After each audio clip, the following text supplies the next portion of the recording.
Hi friends, அஸ்ஸலாமு அலைக்கும். Welcome to my channel. இன்றைக்கி நம்ம சேனலில் நல்ல சாஃப்டான டேஸ்டியான கேக் ரெசிபி பார்க்க போகிறோம். இந்த கேக்குக்கு நான் எலக்ட்ரிக் பீட்டர்லாம் யூஸ் பண்ண போகிறதில்ல.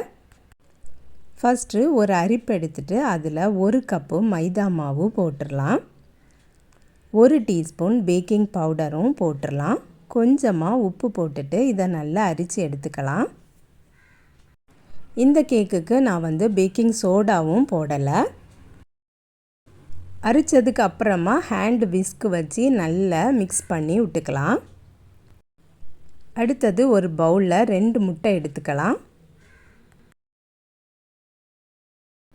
1/2 கப்பு பொடிக்காத சீனியும் போட்டுடலாம்.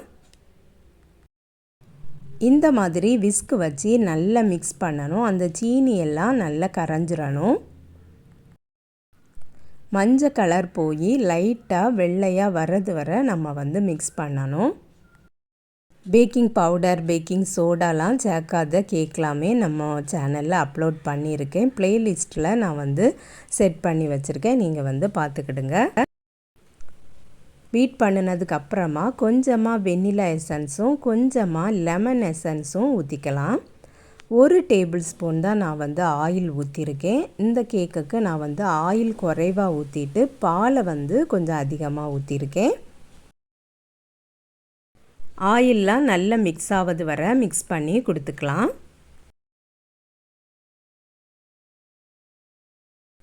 இதை ஒரு ஓரமாக வச்சுட்டு டின் ரெடி பண்ணிடலாம். எப்போவுமே நம்ம டின்னில் பட்டர் ஷீட் போடுவோம். இன்றைக்கி பட்டர் ஷீட் போடாமல் எப்படி கேக் பட்டர் இதில் ஊற்றலாம் அப்படின்ட்டு பார்க்கலாம். இதில் கொஞ்சமாக நான் ஆயில் ஊற்றிட்டு ஃபுல்லாக ஸ்ப்ரெட் பண்ணி விட்டுறலாம். அதுக்கப்புறம் அதில் கொஞ்சம் ஒரு கைப்பிடி போல் மைதா மாவை ஃபுல்லாக தூவி விட்டுறணும். அந்த எண்ணெய்க்கு மேலே இது எல்லா இடமும் படணும் மைதா மாவு. அந்த அளவுக்கு இதை ஸ்ப்ரெட் பண்ணி விட்டுருங்க.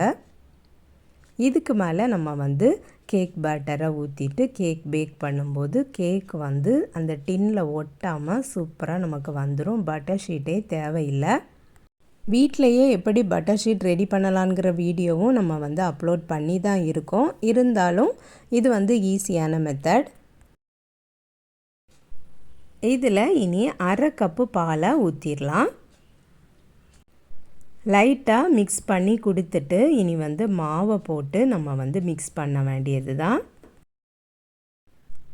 மாவை 2 டைமாக போட்டுட்டு ஹேண்டு விஸ்க் வச்சு நல்லா மிக்ஸ் பண்ணி கொடுத்துக்கலாம்.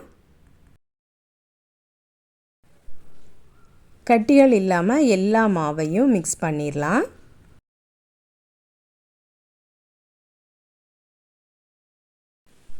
இந்த கேக் டின்னில் பாதி அளவு பேட்டரை ஊற்றிடலாம். ஈவனாக ஸ்ப்ரெட் பண்ணி விட்டுருங்க.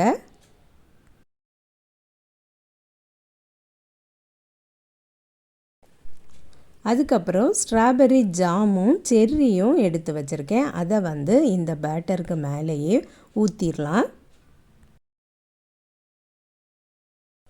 ப்ளெயினாக கேக் சாப்பிட்றதுக்கு பதிலாட்டு இப்படி நம்ம ஏதாவது போடும்போது சாப்பிட்றதுக்கு ரொம்பவே நல்லாயிருக்கும்.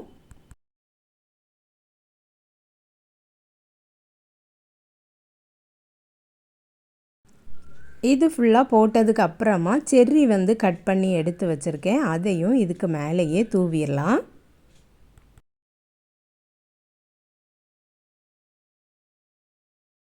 ஓவனை 10 நிமிஷம் ப்ரீஹீட் பண்ணி வச்சாச்சு. செர்ரியும் போட்டதுக்கு அப்புறமா மீதி இருக்கக்கூடிய மாவு ஃபுல்லாகவே ஊற்றிடலாம்.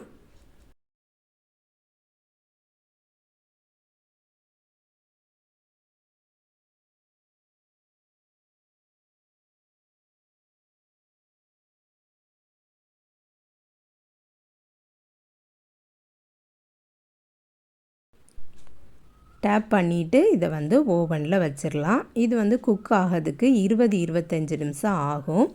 20 நிமிஷத்துலேயே குக் ஆகிட்டான்னு ஒரு குச்சி வச்சு நீங்கள் டெஸ்ட் பண்ணி பார்த்துக்கிடலாம். நல்லா குக் ஆகி ஆறியாச்சு. இனி நம்ம டீமோல்டு பண்ணிடலாம். நல்லா ஆறுனதுமே அந்த டின்னை விட்டு அது சைட்லாம் வந்து இலகி வந்துடும். இருந்தாலும் ஒரு கத்தி வச்சு நீங்கள் வந்து ஓரங்களை கொஞ்சம் கட் பண்ணி விட்டுருங்க.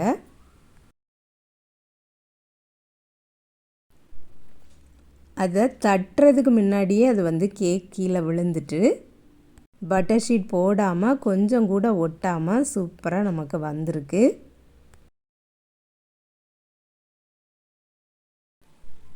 நல்ல சாஃப்டாகவும் இருக்குது.